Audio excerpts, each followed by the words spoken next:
اعوذ باللہ من الشیطان الرجیم بسم اللہ الرحمن الرحیم۔ السلام علیکم۔ امید کرتا ہوں آپ سب دوست خیر و عافیت سے ہوں گے۔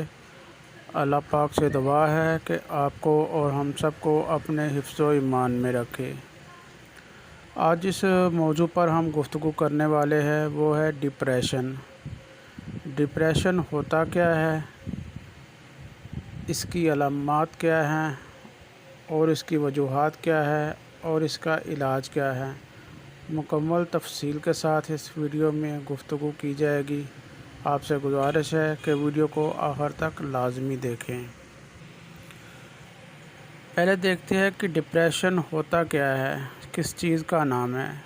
بعض اوقات ہم میں سے اکثر افراد مایوسی، اداسی اور بیزاری کا شکار ہونے لگتے ہیں۔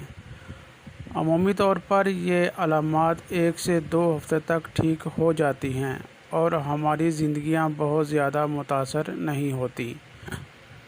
اداسی کی وجوہات مختلف ہوتی ہیں۔ کبھی کبھار بغیر کسی وجہ کے بھی مایوسی یا اداسی شروع ہو سکتی ہے۔ زیادہ تر کیسز میں ہم خود ہی اس مایوسی کا مقابلہ کر لیتے ہیں، جیسا کہ گھر والوں یا دوستوں کے ساتھ، یا ماحول چینج کرنے سے، لوگوں سے بات چیت کرنے کے ذریعے بھی اداسی ٹھیک ہو جاتی ہے اور کسی علاج کی ضرورت محسوس نہیں ہوتی۔ لیکن یہ اداسی اس وقت ڈپریشن کہلانے لگتی ہے جب اداسی کا احساس 2 ہفتوں سے زیادہ دیر تک رہے اور پھر ختم بھی نہ ہو۔ اداسی اس قدر ہو اور اس قدر شدت سے ہو کہ زندگی کے روزمرہ کے معمولات متاثر ہونے لگیں۔ بعض افراد غلط فہمی کی بنا پر ہر ڈپریشن کو بیماری نہیں سمجھتے، لیکن ایسا ہرگز نہیں ہے۔ ڈپریشن ہائی بلڈ پریشر اور شوگر جیسی بیماری ہر کسی شخص کو لاحق ہو سکتی ہے۔ ڈپریشن کا شمار عام بیماریوں میں ہی کیا جاتا ہے۔ عالمی ادارہ صحت کے مطابق اس وقت دنیا میں ڈپریشن کے 280 ملین مریض موجود ہیں، جبکہ پاکستان جیسے ترقی پذیر ممالک میں مجموعی آبادی کا 10 سے 14% حصہ ڈپریشن کا شکار ہے۔ ڈپریشن کی علامات کے بارے میں جانتے ہیں۔ ڈپریشن کی علامات میں پہلے بھوک نہ لگنا، جذباتی پن، روزمرہ کے معمولات متاثر ہونا، خودکشی کی نشانیاں، تھکاوٹ کا احساس، جسمانی توانائی میں کمی، نیند کا نہ آنا یا نیند کا بہت زیادہ آنا، ہر وقت سست رہنا، سر درد، پٹھوں کی اکڑن، ہاضمے کا مسئلہ وغیرہ۔ اور اس کے علاوہ زیادہ دیر ڈپریشن کی وجہ سے وزن میں کمی یا وزن میں ایک دم سے اضافہ بھی ڈپریشن کی نشانیوں میں شمار ہوتا ہے۔ ڈپریشن کے زیادہ تر مریضوں کو بھوک کی کمی کا سامنا رہتا ہے، جبکہ کچھ افراد کو ڈپریشن لاحق ہونے کی صورت میں بھوک زیادہ لگتی ہے، جذباتی پن، زندگی کی دلچسپی کھونے لگتا ہے اور مزاج میں اداسی ڈپریشن کی مرکزی علامات شمار ہوتی ہے۔ زندگی میں ایسی سرگرمیاں جو پہلے پرلطف اور دلکش لگتی تھی، ان سے کشش ختم ہو جاتی ہے۔ ان کے ساتھ ساتھ ڈپریشن کے مریضوں کے لیے جذباتی پن میں اضافہ ہو جاتا ہے اور امید کھونے لگتے ہیں۔ ڈپریشن کے مریض اپنی پسندیدہ سرگرمیوں سے بھی کنارہ کشی کر لیتے ہیں، جبکہ سنگین کیسز میں ڈپریشن کے مریض خودکشی بھی کر سکتے ہیں۔ ڈپریشن کی وجوہات، کن وجوہات کی بنا پر مریض ڈپریشن کا شکار ہوتے ہیں؟ برین کینسر یا دماغ میں موجود کیمیکل کی مقدار کا غیر متوازن ہونا، جو کہ موڈ، خیالات، نیند، بھوک اور رویے کو بہتر بنانے کا کردار ادا کرتے ہیں۔ اگر ان ہارمونز کیمیکل میں کمی بیشی ہو جائے تو مریض ڈپریشن کا شکار ہو جاتا ہے۔ ہارمونز بالخصوص خواتین میں ایسٹروجن اور پروجسٹرون نامی ہارمونز کی مقدار غیر متوازن ہونے کی وجہ سے ڈپریشن کے خطرات بڑھ جاتے ہیں۔ ان ہارمونز کی مقدار حیض کے دوران یا حیض کے فوراً بعد غیر متوازن ہو سکتی ہے۔ فیملی ہسٹری: اس بات کے قوی امکان ہیں کہ آپ ڈپریشن کا شکار ہو جائیں گے۔ آپ کے والدین یا خاندان میں اگر کوئی ڈپریشن کا شکار ہے۔ بچپن میں پیش آنے والے واقعات میں کچھ ناخوشگوار ایسے واقعات ہوتے ہیں جو کہ عمر کے ساتھ ساتھ ذہن میں پختہ ہوتے جاتے ہیں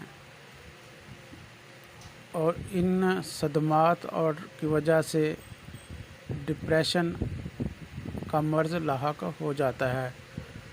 کچھ بیماریوں کی وجہ سے بھی ڈپریشن لاحق ہو سکتی ہے۔ ان بیماریوں میں خون کی کمی، دائمی درد، کینسر، دل کا دورہ وغیرہ شامل ہے۔ الکوحل کا استعمال اور الکوحل سے بنی اشیاء، نشہ آور اشیاء کا باقاعدگی سے استعمال بھی ڈپریشن کے خطرات کو بڑھا دیتا ہے۔ اب اس کے علاج کے بارے میں جانتے ہیں۔ ہومیوپیتھک میں ہر مریض کا علاج انفرادی طور پر کیا جاتا ہے، یعنی علاج مریض کی علامات، ذہنی، جسمانی اور جذباتی حالت کے مطابق کیا جاتا ہے اور اس کے مطابق ہی دوائی تجویز کی جاتی ہے جو کہ اس کے لیے مددگار ثابت ہوتی ہے، جن سے آپ رہنمائی لے کر اگر ان سے علامات آپ کی ملتی ہیں تو آپ استعمال کر سکتے ہیں۔ اس میں پہلے نمبر پر ہے اگنیشیا امارا۔ اگر ڈپریشن کسی صدمے یا جذباتی نقصان کے بعد ہوا ہو تو یہ دوائی آپ اگنیشیا امارا 30 طاقت میں لینی ہے۔ 10 قطرے پانی میں حل کر کے صبح، دوپہر، شام استعمال کرنے ہیں۔ اس کے بعد ہے جی نیٹم میور۔ اداسی کے ساتھ ماضی کی یادیں بار بار آنا اور اکیلے رہنے کی خواہش۔ اگر آپ میں کوئی ایسی علامات پائی جاتی ہے کہ ماضی میں کوئی تلخ واقعات ہوئے ہیں اور اکیلے رہنے کی خواہش ہے، اگر یہ علامات ہے تو آپ نیٹم میور 30 میں لیں۔ اس کے 10 قطرے پانی میں حل کر کے صبح، دوپہر، شام استعمال کروائیں، انشاءاللہ بہتری ہوگی۔ اس کے بعد ہے پلسٹیلا۔ ہلکی طبیعت اور جلدی رونے والے افراد، یعنی کہ جذباتی افراد جو کہ بات پہ رو دیتے ہیں، طبیعت میں ٹھہراؤ نہیں ہوتا، بہت جلدی جذباتی ہو جاتے ہیں اور رونے لگتے ہیں اور دوسروں کی توجہ 30 طاقت میں لینا ہے۔ 10 قطرے تھوڑے سے پانی میں حل کر کے صبح، دوپہر، شام استعمال کرنے ہیں۔ اس کے بعد ہے سیپیا۔ اگر شدید تھکاوٹ، تھکن ہو، جسمانی کمزوری ہو اور انسان خود کو تنہا رکھنے کی خواہش کرتا ہو کہ آپ مجھے اکیلا چھوڑ دیں، میرے پاس کوئی نہ بیٹھے، اگر ایسی باتیں کرے تو ایسے مریض کے لیے سیپیا بہترین دوا ہے۔ اس کو بھی 30 طاقت میں لینا ہے۔ تھوڑے سے پانی میں حل کر کے 10 قطرے صبح، دوپہر، شام استعمال کرنے ہیں۔ اس سے انشاءاللہ تعالی ڈپریشن میں کافی بہتری آئے گی۔ آپ سے گزارش ہے کہ یہ صرف امدادی ادویات بتائی گئی ہیں، اگر مسئلہ زیادہ ہے تو آپ دیے گئے نمبر پر رابطہ کر سکتے ہیں۔ ادویات کو ہمیشہ ان کی بتائی گئی طاقت اور